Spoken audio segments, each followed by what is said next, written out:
for BT Network in the early 2000s. His work with BT as series producer and host of Caribbean lifestyle music video series called Splash resulted in him being recruited as Magnum King and Queens of Dancehall, Jamaica's #1 reality series. As a creative director for 9 years, this would also pave the way for several other major TV projects across the region. Kibwe comes from a long line of motor racers with established family businesses in the auto repair market. In 2000, Kibwe followed suit and opened his own family business, McGann's Auto Place, which went on to be recognized as Kingston's largest privately owned auto repair facility. In 2010, he successfully sold the business and used the funding to open his marketing and events management company, which marked his re-entry into the entertainment industry. Since then, the company Intuit Concepts has produced and co-founded several successful entertainment properties, such as Kingston Bridal Week, the Collection Moda, Carnival Glam Hub, and Glam Con, in addition to brand marketing and event execution for its corporate clients. In 2020, after a successful Carnival Glam Hub staging at Trinidad Carnival, COVID-19 hit, and like most people, Kibwe was forced to pivot as the entertainment industry collapsed. This is where Kibwe's We Pay story begins, marking his entry into the online payments and fintech space. Kibwe, good afternoon to you. Good afternoon. Thanks for having me. And our final guest is Brian Greenspoon. Brian Greenspoon is the owner and president of Spoonfed Entertainment, a boutique marketing, PR, promotions, and events company, specializing in Caribbean music and entertainment. Spoonfed Entertainment managed marketing and promotional campaigns for 3 of the 5 projects nominated for the Best Reggae Album category at the 63rd Grammy Awards in March 2021, including the winner, Toots and the Maytals, Got to Be Tough, Trojan, Jamaica, BMG, Skip Marley's Higher Place, Tough Gong International, Island Records, and Maxi Priest, It All Comes Back to Love, S-Curve Records, BMG. Spoonfed also promoted Skip Marley's #1 collaboration with her, Slow Down, which was nominated for Best R&B Song. And not only Greenspoon's love of music, but Greenspoon's love of music extends beyond the boardroom. He's also a semi-professional guitarist and musical director who has played alongside Half Pint, Bushman, Gyptian, General Smiley, Ed Robinson, David Ruffin Jr., Aaron Silk, and many others. Semi-professional guitarist, Brian Greenspoon. What does that mean? It means sometimes I play for money and sometimes I don't. Okay, so you mentioned money. So we're talking about something very important here. As in your bio, it mentioned that because of COVID-19 and the lockdown of the industry, you had to find other ways of making money. And we're talking about reggae in the digital era, monetizing social platforms. How can we now earn from our social platform? Sure. So I think some of the things that we need to talk about first before we even talk about how to monetize on these social platforms and digital service providers are just distributing your music to those places and understanding to have a distributor such as like a TuneCore or a DistroKid or a CD Baby. These are all companies that act as distributors to get your music onto these various services. And they also distribute directly to the social platforms as well, to Instagram, to TikTok, Facebook, etc. So that's the first thing that you need to understand, is that you will need a distributor to get your music up on these platforms before you can even think about how to promote it and monetize it. But that would be step 1. Okay. And how do we actually get our music on these platforms? Sure, and as I was saying, there's various distributors. So some of them are TuneCore, CD Baby, DistroKid. For a moment, Spotify had an option for an invite-only option for some independent artists to distribute themselves directly onto Spotify. But that is no longer, and so you need a distributor now really to get your music on all of these platforms, including the social platforms. So it's okay, so as an artist, you're just getting into the industry, you're not sure where to go to get a distributor, where can we find a distributor? Sure. So if you want to distribute yourself, and there are many routes to go, and there are pros and cons that you would have to weigh for yourself. Your own philosophies towards your music and towards business. But if you want to distribute yourself independently, you would go to a company like a TuneCore or a CD Baby or a DistroKid, and they generally charge a flat fee to distribute a single or to distribute an album, and that will get the physical product out to the marketplace, and it would also get your digital music out to the streaming platforms and available for download, where downloads are available. Well, let's talk about Pandora, Spotify, and Apple Music. Sure. And beyond those, there's many other streaming services beyond those, and you really shouldn't leave out any of them. Right. So, some of the bigger ones are Spotify, Apple Music, Pandora, as you mentioned. Tidal is another one. Let's see. Those are some of the big ones. So understanding the first thing is where you want your music positioned on these platforms, what the various playlists are that you will be going for, and then trying to find out who the curators are that put those playlists together at these various companies. Okay. And then once you've established those contacts, it's a matter of pitching them music in a timely manner, making sure that you're providing all the assets that they'll need. Assets meaning information about the release date, artwork that they might need, photos of the artist. On some of these platforms, there are different opportunities beyond just getting on the playlist. You want to have the best positioning. So you want to be placed high up on the playlist. So that's something you're going to be going for. There's a better chance of your music getting streamed if you're in the top 5 or top 10 of a playlist than, say, the bottom 5 or bottom 10. Some people never make it that far down a list. You want to try to go for a cover of a playlist. Many of these platforms offer cover opportunities via Pandora, Tidal. And so you want to make sure you have your high-res photos ready and that you're getting all of that to the curators on time. And then, there are various editorial opportunities as well on the various platforms. So once you've got the playlist covered and you have your positioning there, you want to take it a step further and look for different editorial opportunities. So, for instance, one of my clients is Skip Marley, and he last year we did a documentary for Skip Marley. We partnered with Boom Shots, and we did this documentary called "Let's Take It Higher," and it was basically just a sort of a day in the life, a glimpse into the life of Skip Marley, and sort of highlighting his album Higher Place. So that's a year-old documentary, but now because it's Reggae Month, Tidal is doing a special feature on Reggae Month, and they want to feature this documentary. So they now have the documentary playing for the week on the Tidal platform, and to help support it, we got all the artists that are featured in this documentary, people like Rick Ross, like her, like Damian Marley. We've gotten some of these people to curate playlists, or we've put together essential playlists of their essential songs, like we did for, say, Inner Circle, who are also in this documentary. And then those are also featured on the main page of the of Tidal. So it's all like sort of a cohesive marketing campaign around this. So understanding the different editorial opportunities, how to tie in the playlists, and who are the people to approach that will curate all of this. That's really important when thinking about the DSPs, the digital service. That's a lot of information there. Let's bring Jesse in on this. Instagram, Facebook, TikTok. What's the next frontier? Oh, the next frontier. That's always a hard one to predict. These things kind of come up, bubble up out of nowhere. Who would have thought that TikTok, being a dance-based platform would become the dominant platform for an entire generation. If you were paying attention, you saw it, but the average person in the music industry, especially in, a specialized area like reggae, the reggae industry has tended to focus on Instagram above other social media platforms. It's, in a lot of ways, it's the most direct way to reach your audience. And reggae has always been a genre about having a direct connection with your audience. TikTok is a little bit different. You can't really control TikTok the way you can control your image on Instagram.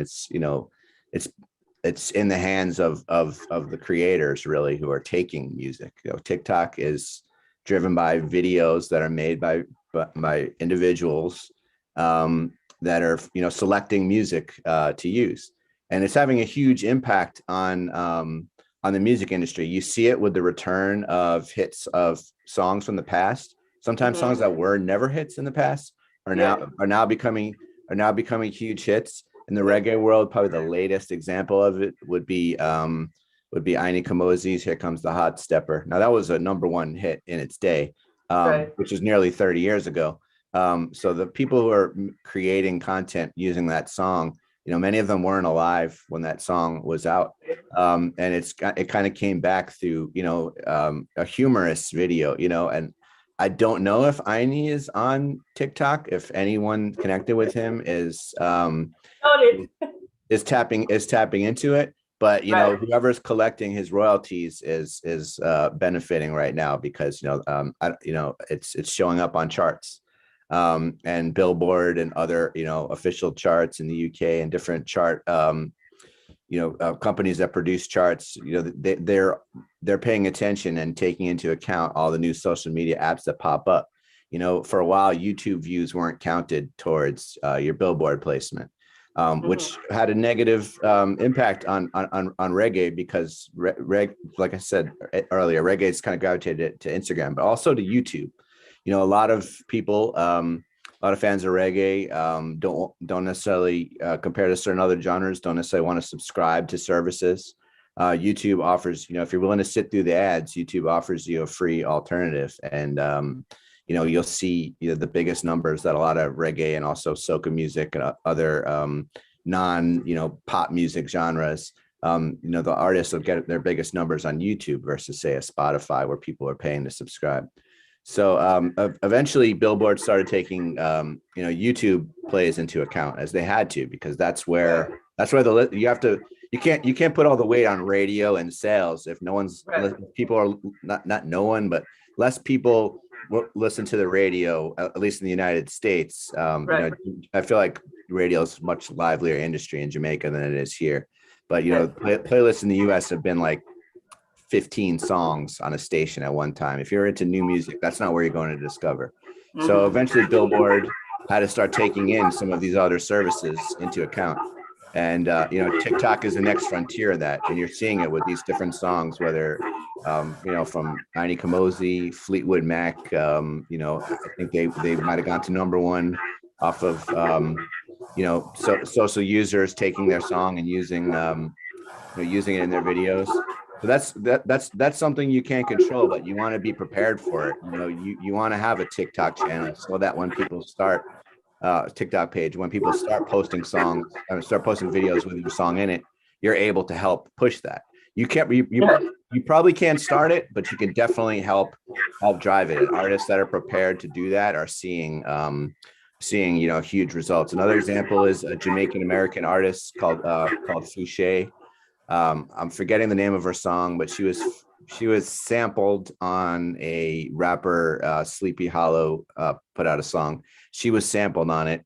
I don't even think it was authorized. The song ends up becoming a huge hit on TikTok, and she's now, she's been signed to a major label in the U.S. and is, is in multiple advertising campaigns internationally, and is being tipped as one of the next hot artists. And her music was discovered on TikTok and Instagram.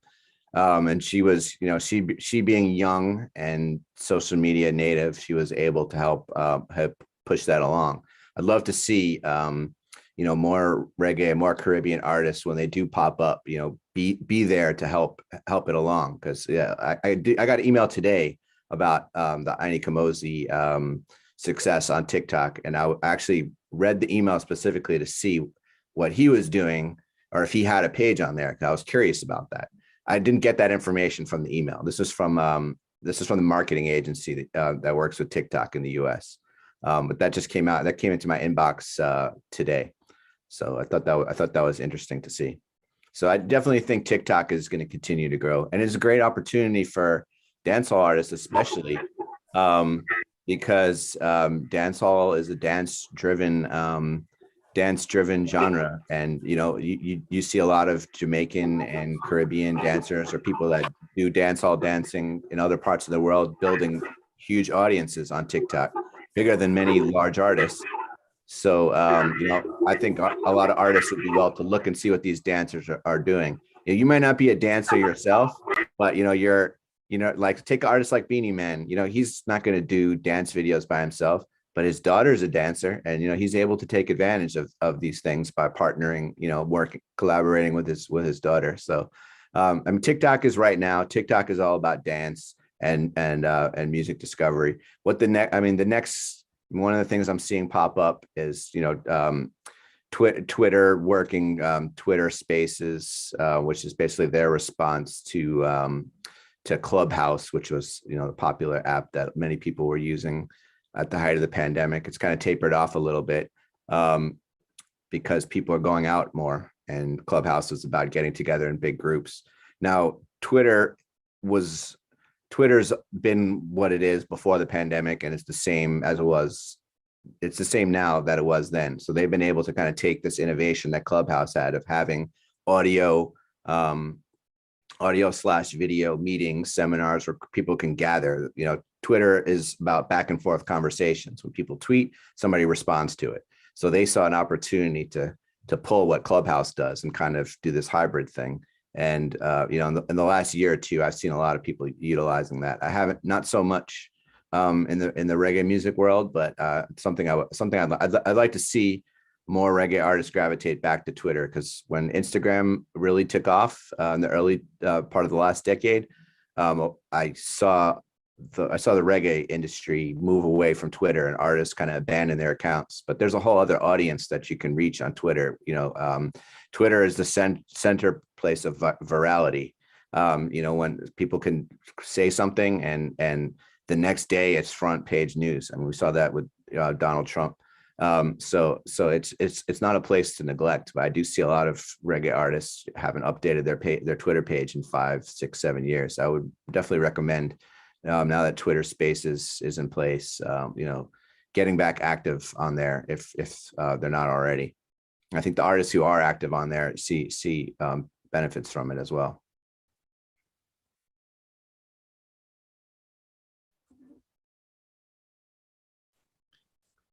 I'm not hearing you, Sunshine. Social media is an interesting place to be. You gave us a lot of information just now, and the reggae artists, if you're listening, you need to get on board. TikTok is the place to be. But there's so many social media handles to keep a track of. Facebook, Instagram. It's too much for a lot of people, especially older folks like myself. It's like, how much of your day are you going to devote to these? Right. These different channels. It is a lot to keep up with. But it pays off. It does. Based on what you're telling us now, I mean, Billboard is using these different social media platforms to chart the songs. Sunshine, I know you're on Instagram. What other social media apps do you use as a DJ on a daily basis? I'm very bad at it. I'm on Facebook, I'm on Instagram, no TikTok yet. I don't know what happened to my Twitter page. I abandoned it. Yeah, you got to get back on there. What you said, I'm gonna take it up back. Yeah. There's a lot of interesting conversations happening among DJs on there. I see a lot of DJs from different parts of the world, connect and share stories. So you might, that might be of interest to you. Yes, it is. Okay, well, let's bring you in. I actually wanted to add, before we even get to Weepy, I actually wanted to add some of what Jesse was saying. So Jesse, back in the day, when I was into television production, we produced a Caribbean series for BET, where we had all of like the dancehall acts, or the soca acts, the Caribbean acts on a whole. I remember. Send us their music videos to be on BET, because as you know, the younger people would say, legend has it that MTV and BET used to show music videos.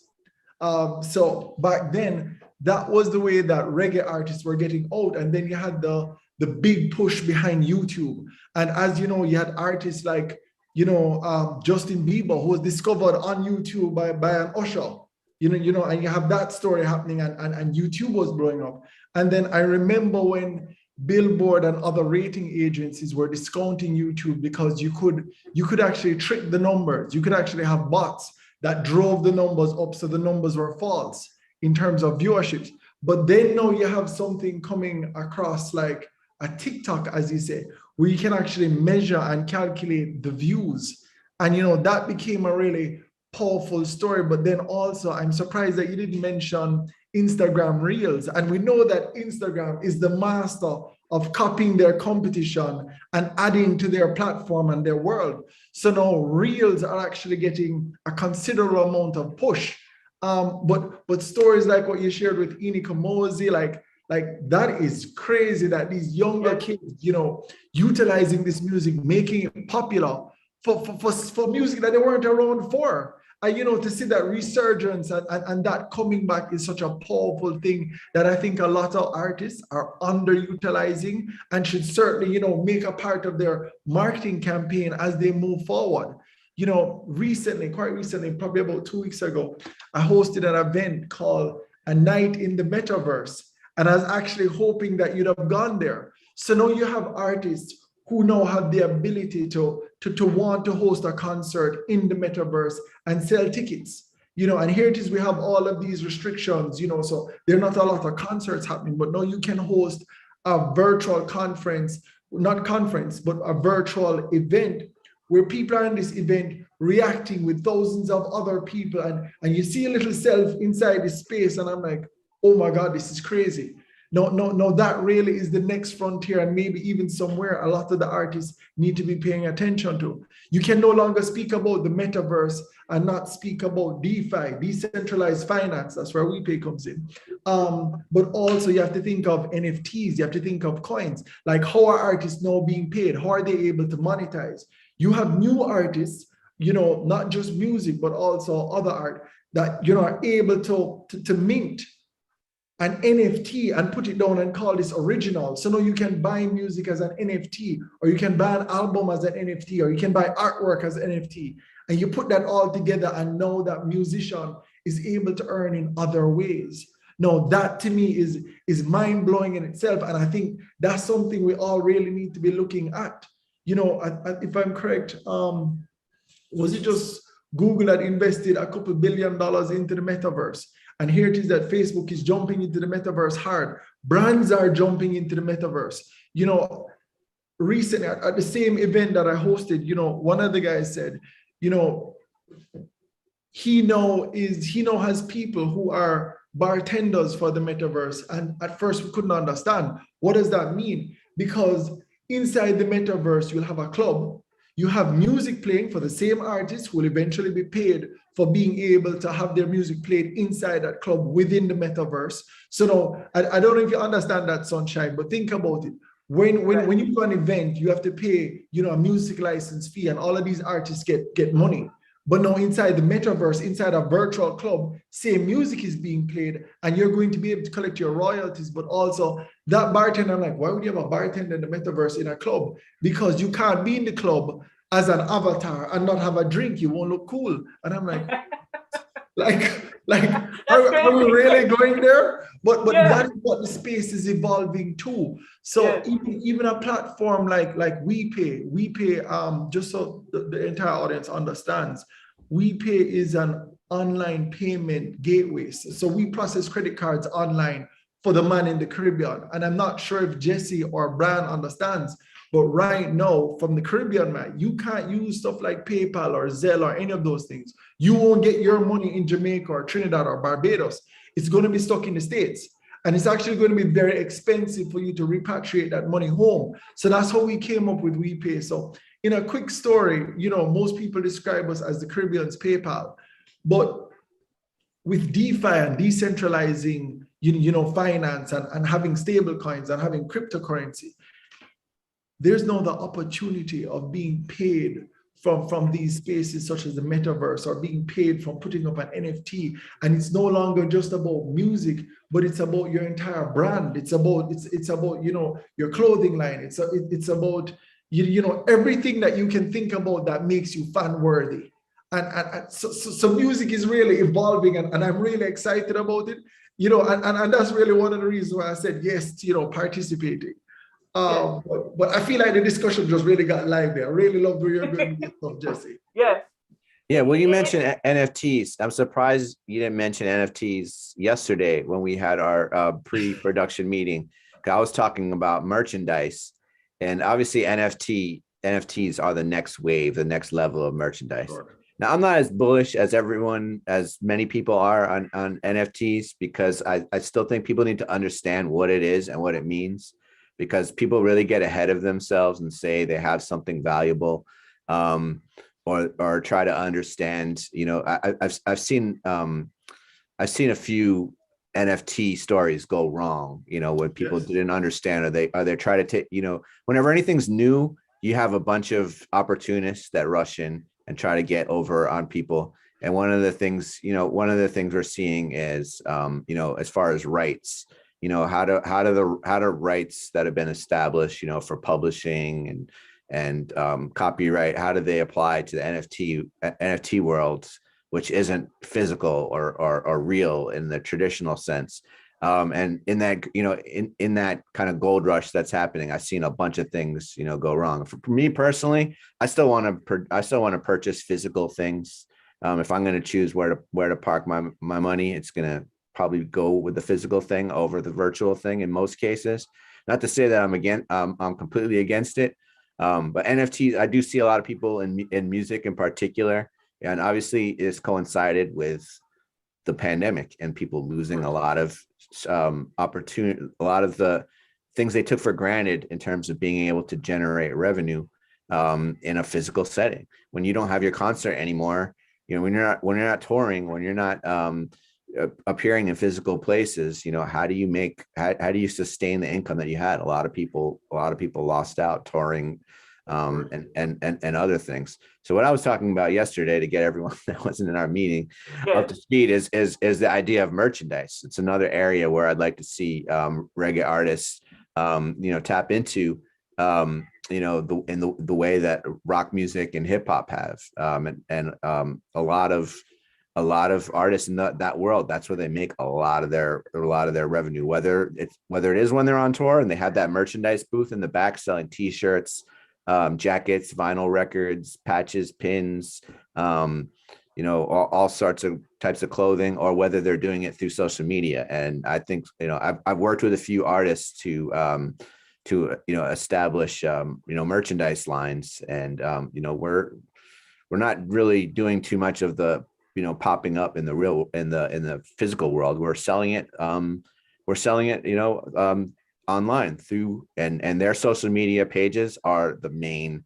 I have an agency and a website, large up, so we have different places where we can sell things. And when we partner with artists, we're also putting it on our pages, but we also make sure, if we're partnering with artists, that they're utilizing their social pages to promote this merchandise. And if you can do it effectively, it can be really effective. A great example of this, we worked with Sister Nancy for a long time, and first producing events with her as a performer, and then developing a relationship with her. My partner, Dave Susser, DJ Gravy, he DJs for her and for many years, and produced many events. And we started talking with her about 5 years ago about similar to what I was talking about with Annie Kamosi, is that a younger generation took to her music and wanted to reach out and connect with her. And so some of the things we could do is keep on doing events and putting it into new places like South by Southwest Winter Music Conference, Central Park Summer Stage, places where a veteran dancehall artist might not have had the opportunity to pop up in the past.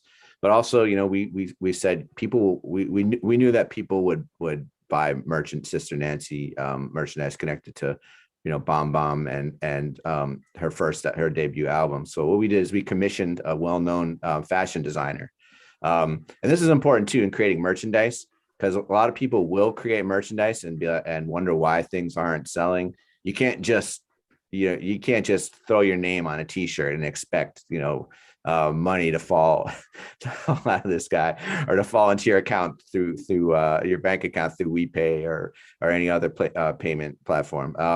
No, you actually have to create something that people want to collect, and music collectibles have become really hot in the past few years. NFT is the next stage of that, but it's not just NFTs. It's like I said, vinyl. Well, I didn't say it in this meeting, but you and I, Keyboy, we're talking about this. So vinyl represses of vinyl LPs. Vinyl is the one physical form of music that is selling right now, and is it's not going to be it's not going to replace what physical sales were when CDs were the norm. It's just going to be one part of your overall strategy. But if you're a veteran artist and you have a classic LP that people are still paying for on the secondhand market, you want to figure out ways to get that back into press and get it onto. If you don't have your own website, that's fine. A lot of artists don't. But you probably have some social media pages, and putting that on making sure that's on those pages, and purchasable. You have to have you have to have the distribution in place. You have to be able to get it to people. I know for a lot of artists in Jamaica, shipping merchandise is an issue. So, that's kind of where, our companies come in a couple of cases, is that we're based in the United States. We understand, we work in the reggae and Caribbean music market. And, we're able to partner with artists and actually, advise them on the best ways to do this. With Sister Nancy, we were a joint venture partner. We did the work. We wanted to work with her. We wanted to see her succeed. We wanted to see her monetize her name and brand. If you know Sister Nancy's story, you know that for 30 years, people were sampling her song and she wasn't getting anything from it. That's been changed over the last decade. She went and did what she needed to do legally to get control of that. But, she's making up for lost time. This was a great opportunity to do it. We're going to be, we're continuing to work with her. We have some really cool merchandise stuff coming up with her. And, she tours with it. She brings it with her when she tours, but, this is selling on, through her social media pages. We also have it on on our store, on our website, but, without her, advocating for it on social media, it wouldn't be seeing the results it's seeing. And, there's plenty of examples. Kibwe, when we were talking, you had a great example of Chance the Rapper, and his number 3 hat.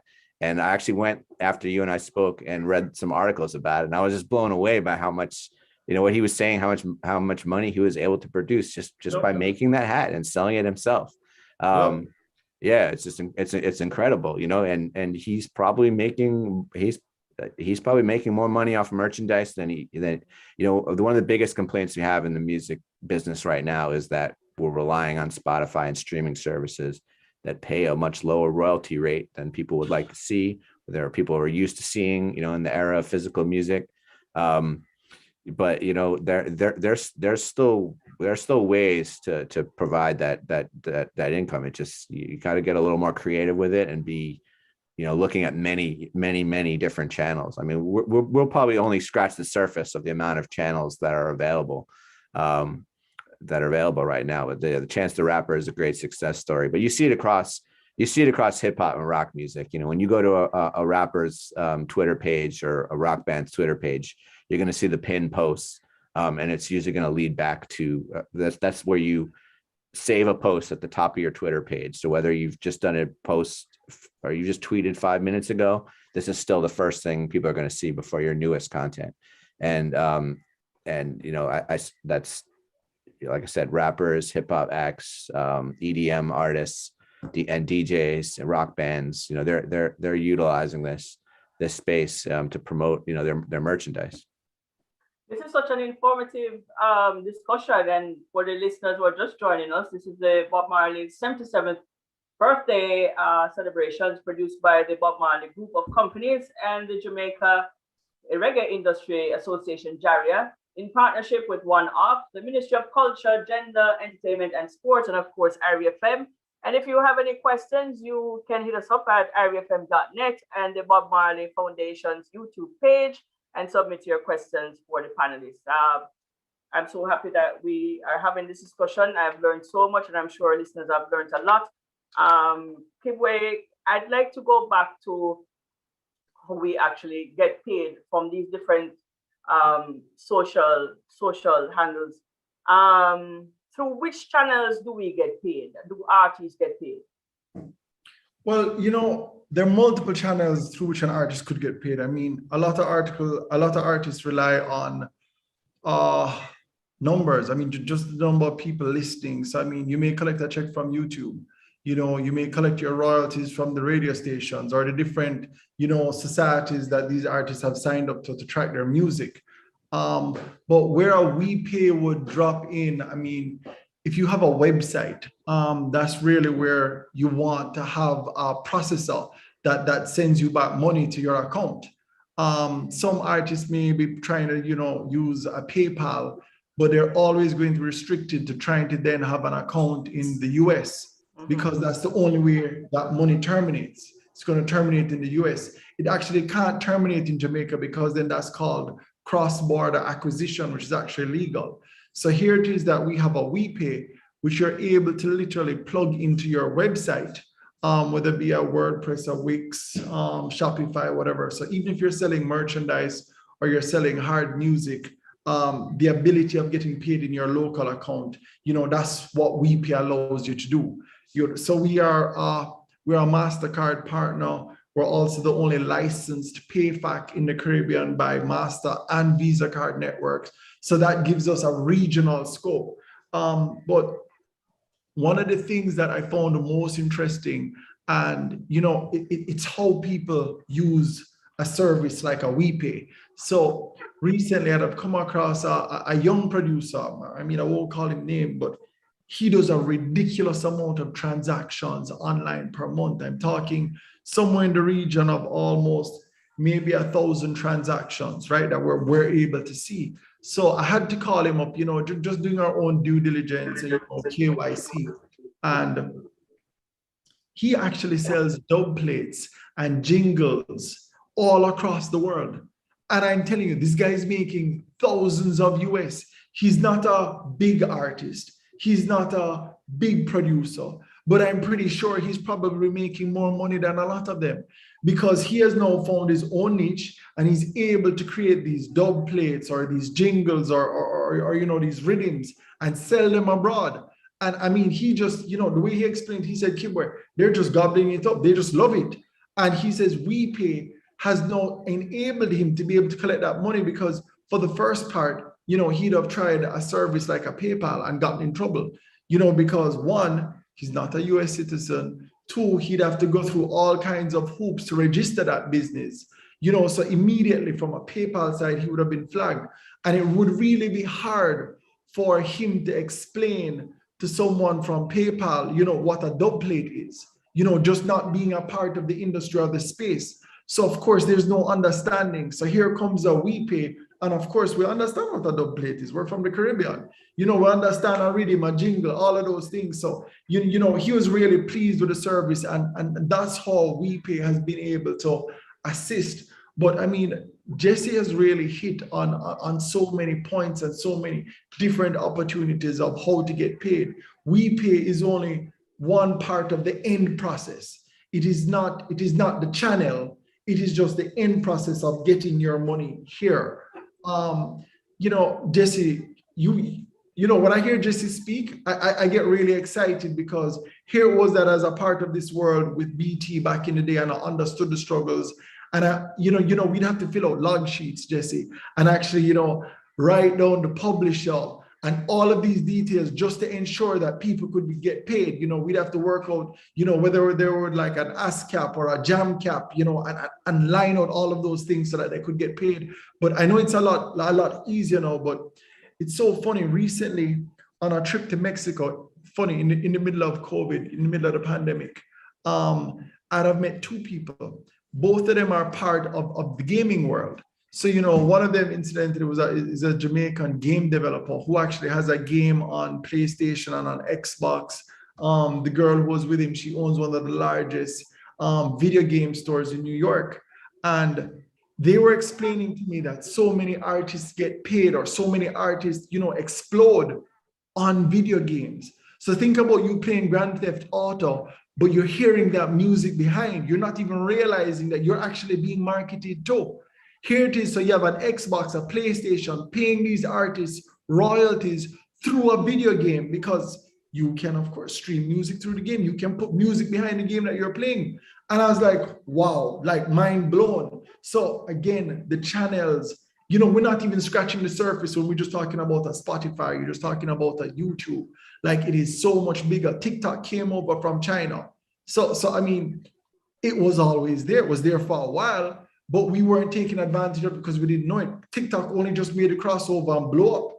So here it is that you probably have 100 more social media avenues that are blowing up all across the world that we haven't even begun to tap into. I know that in Africa, they have another huge group of social media platforms where artists are making money from that side. And we've only just started to see the emergence of African artists on this side of the world. When you think about, what's that guy's name? Oh, that name just slipped me. What's that big African artist that just crossed over with everybody? Has a thousand projects. Stone Boy. Wizkid. Wizkid. Wizkid. You know the stuff. But I mean, here it is that we're seeing the emergence of these African artists who were already big within Africa, the continent. Yes. Here they're now crossing over to pop, and we're discovering them, and we're going like, whoa. You know, even to think about it, about what, 8 years ago? You remember that song Gangnam Style? Yes. The #1 viewed video on YouTube in the world, like Yes. some crazy numbers, like in the billions. Like when you understand that the opportunity is there, and Jesse keeps hitting on points about, you know, Twitter and the virality of Twitter and the power that Twitter has.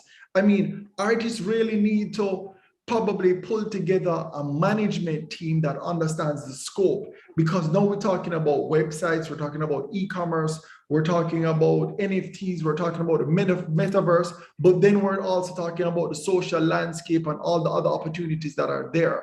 That's where you're going to have the real power for any company that is doing the full 360, you know, getting your music in front of gamers, another space that we weren't looking, that TikTok audience, how to become viral. All of that is what needs to go in. And I think a lot of our Caribbean artists are missing it because the view for them is almost myopic. Like the one thing that they're pushing for is, yo, how can I get on a tour? Oh my gosh, a lot of us didn't even know that Chance the Rapper was anybody great until MTV with Nick Cannon and his one big song with a Justin Bieber. I mean, where was Chance the Rapper before? But yet still he's selling merchandise with a cap with number 3 on it and making millions, more than he's being paid from a Nick Cannon show or probably his song with Justin. You know, his cap sales probably blew up since then. So we cannot look at this one-sided anymore. It's such a massive space. And then as an artist, you also want to think about, you know, what will it look like after? You know, what's your legacy? You know, here it is that you have a Michael Jackson, and you have a oh my gosh, King of Rock. Elvis. What? Elvis. And you have those people still earning in like the top 10s and top 20s, and songs are coming back on Billboard, and you're like, you need to have somebody thinking on that level. And I feel like, you know, we miss it. And it requires people like a Jesse and a Brian and radio stations and somebody on the back end who's thinking about, all right, so how are we going to sell all of this in different places, different markets? That's going to be the next big win. And social media has really condensed the landscape. It has brought everything closer. You know, once upon a time, they used to speak about, you know, 5 degrees of separation, no, 7 degrees of separation. I feel like social media made it 3. You know, right now, you literally know 1, 2, 3 people of how to get to somebody you want to get to. And it really is going to take more than just the artist. I like to think of artists as creatives. They're not marketers. They're not sellers. They're good at what they do. They just need to hire the right people around them and the right team to really make it work. And I believe that, you know, after that, sky is the limit, because these guys are superstars. Here it is. It's funny. Kanye West just said in a post recently, he said, you know, he's not releasing no NFTs. He's only doing real music. And, you know, so many people attacked him on Twitter and saying, is Kanye lost? But then, I mean, he really could be lost, because he seems lost most of the time. But he's still a mega superstar, you know, and he just hasn't caught on to NFTs yet. Whereas other artists are already milking that space and are already jumping in. But just like Jesse said, I mean, some people don't understand it yet. And if you don't understand it, then you may be caught in the same trap that a Kim Kardashian got recently caught in about, speaking about NFTs and hyping up NFTs. And now there's a lawsuit against her that it was all a scam. So really have to be careful. And I wouldn't advise any artist to just jump in without the proper guidance and management. And I think that's really where the crux of the matter is. To earn, an artist will have to choose the right management team, because you can't do it by yourself. I mean, there are too many elements that contribute to your ability of success that require different expertise. So you have to bring in your lawyers, you have to bring in your manager, your marketer, your PR agent, and of course, the people that hype you up on the ground level. So it's just an exciting space. And yes, like you said, Kibwe, the artist is basically in a creative space and not necessarily, really want to get involved or is able to get involved in the space, and therefore needs a team that understands. And this is where you guys come in. It's a really eye-opener. Every time you guys speak, I'm just seeing dollar signs. And I'm sure artists that are listening are actually seeing dollar signs and, really realizing that there are other ways of earning. There's a question which I think Jesse answered already. Someone is asking, does the use of songs via TikTok contribute to streams? He's just trying to understand the role of TikTok in generating money for artists. But I think you answered it already. Yes, anytime, I don't know what the rate is, but anytime a video is made with one of your 7 songs, cents per stream per 1,000 streams. yeah, so it's pretty low. But yeah, I mean, if your music is for your music to be an option to use on TikTok, that means that it's been cleared through your publisher or your distributor has done what they need to do to set it up so that you can get paid for it. Is it going to be huge numbers? No, unless you're one of these artists like we mentioned earlier who's becoming who's being catapulted. And it doesn't end with TikTok. Radio stations start playing these songs again because people request them. Advertisers start licensing the songs for ads. That happened with Fleetwood Mac and their song that went viral. And a lot of these artists such as Bob Marley and Fleetwood Mac, are partnering with companies whose entire business model is to maximize the value of their catalogs. So they're coming up with new ways to utilize their catalogs.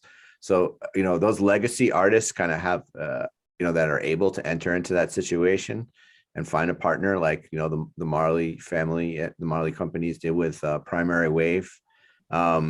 Those legacy artists, they have a huge, kind of stake, or not stake, but they take up a huge part of that market. But you as an independent artist, if you can get your music onto TikTok, you can get paid for people making videos with the music on TikTok.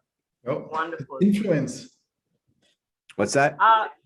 I was saying it's influence. It's a big influence, yes. Well, we have a performance clip from Jaria contestant winner chosen from an Instagram vocal competition. The public selected top 3 videos after each competitor had posted a 1-minute video of themselves singing and tagged Jaria and Bob Marley Music Group. Let's welcome Jaria contestant winner Kizwani with his song Unity.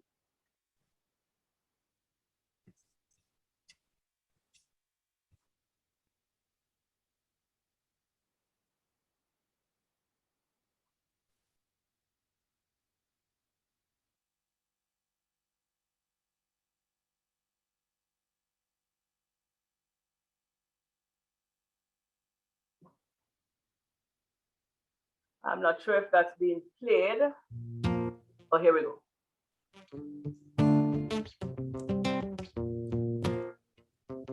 This one is called Unity. by Kizwani.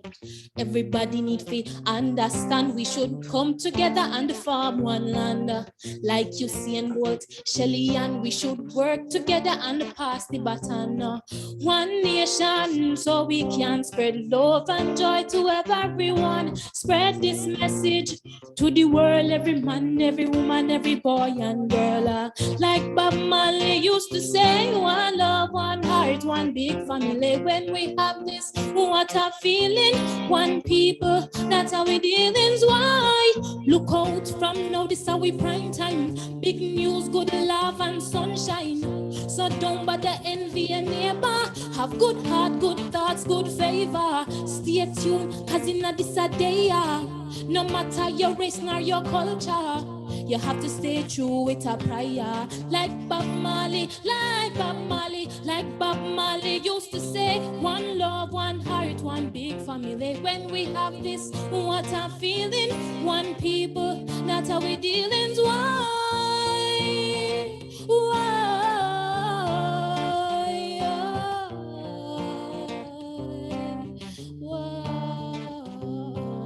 Like Bob Marley used to say, one love, one heart, one big family. When we have this, what a feeling. One people, that's how we dealings. Why?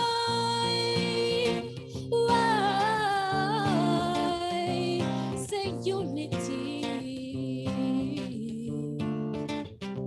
Say unity, cause that is what we need.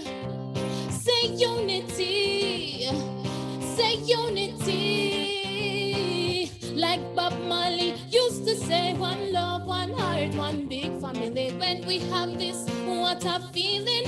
One people, that's how we dealings. Why? Like Bob Marley used to say, one love, one heart, one big family. When we have this, what a feeling. One people, that's how we dealings. Why?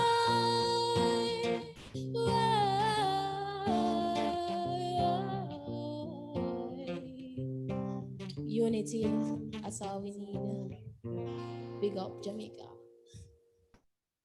What a song! What a song from Kizwani called Unity. Very good. Sounds really good. And of course, this will be released on all digital platforms soon.